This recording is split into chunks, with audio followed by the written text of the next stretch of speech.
So I have never received such an outpouring of love as I did on my last video. Like, I've gotten tens of thousands of comments of people thanking me and blessing my family for generations and telling me how brave I am. And sure, there's been quite a bit of hate and wishes of death upon me as well, but I would say that's like 5% compared to the 95%. But the thing is, I really don't feel like I was that brave. I just encourage y'all to read a book by a Palestinian author. And honestly, I chose my words very, very carefully because I was very wary about wading in.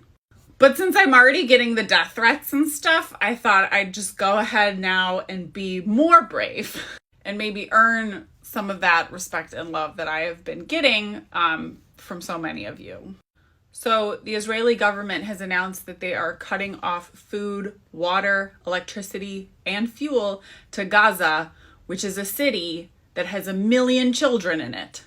An elite general in the Israeli army has called Palestinians animals, which is what you say before you're going to genocide a people.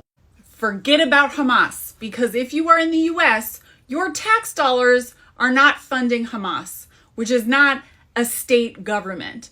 But your tax dollars in the US are very extremely going to support the Israeli army, which it really looks like is about to commit ethnic cleansing and genocide on an unprecedented level.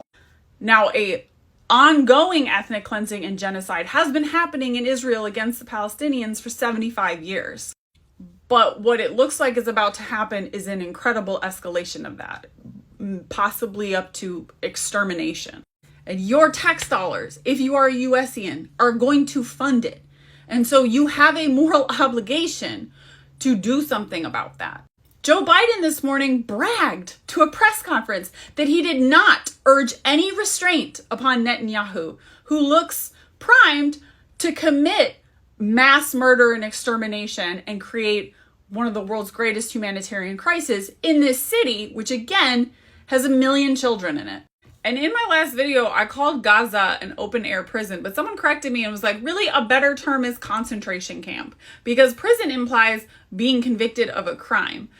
The people of Gaza, everyone, that's younger than 75, their only crime is being born in Gaza as Palestinians. Another comment I've gotten a lot is like, well, Hamas started it, so they're getting what they get. Israel started this conflict 75 years ago is probably the best place to start, when Great Britain gave the Israeli army, the Zionists, a bunch of tanks and machine guns, and they went around to Palestinian villages and dragged people out of their homes at gunpoint and cut down their olive trees and relocated them to the Gaza Strip, where now their families have been in prison for multiple generations.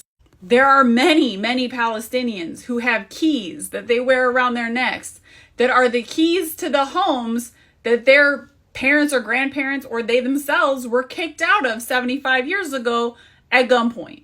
The land was stolen. And ever since then, they have been denied civil rights. They have been treated as second-class citizens or not citizens at all, or not treated as people at all.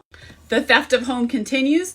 Every year there are settlers going into land that by treaty, by the laws that Palestinians tried to make with Israel over the years to try to preserve a peace, are constantly being violated by groups of extremely violent Israeli settlers who are backed up by the Israeli military and infrastructure and just build homes illegally on land that's not theirs.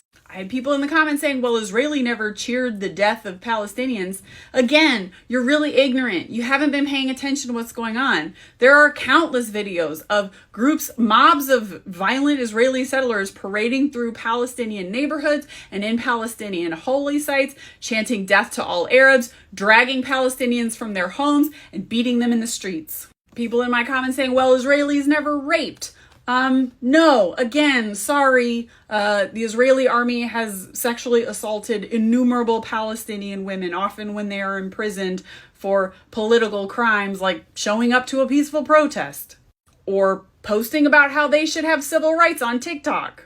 So again, if you just started paying attention 2 days ago, you have a lot to learn, and I encourage you to read books about it. And look, I grew up a Jewish American. I grew up hearing, from my more liberal Jewish friends, the both sides, it's complicated argument.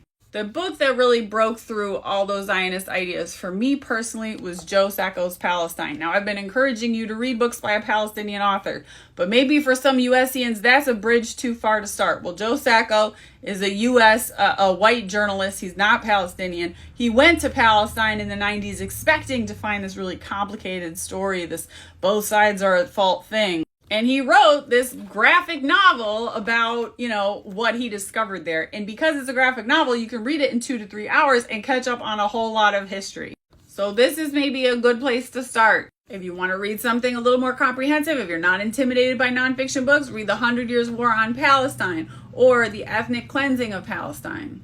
Educate yourself quickly, but do not wait until you finish reading a whole book to tell your elected representatives that you do not support genocide and ethnic cleansing in Palestine. Demand that Israel end the blockade and provide food, water, and electricity to the people of Gaza so that 2 million people don't die.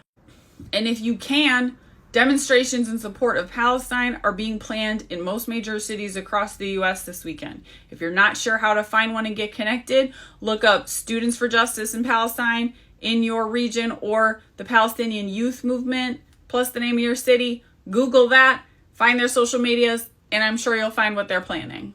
It is your tax dollars that you labored for, then gave to the government, which is being used to buy the bullets and the missiles and the phosphorus gas that are going to be deployed upon innocent civilians and children in Gaza. So, you have a moral obligation to stand in opposition to that.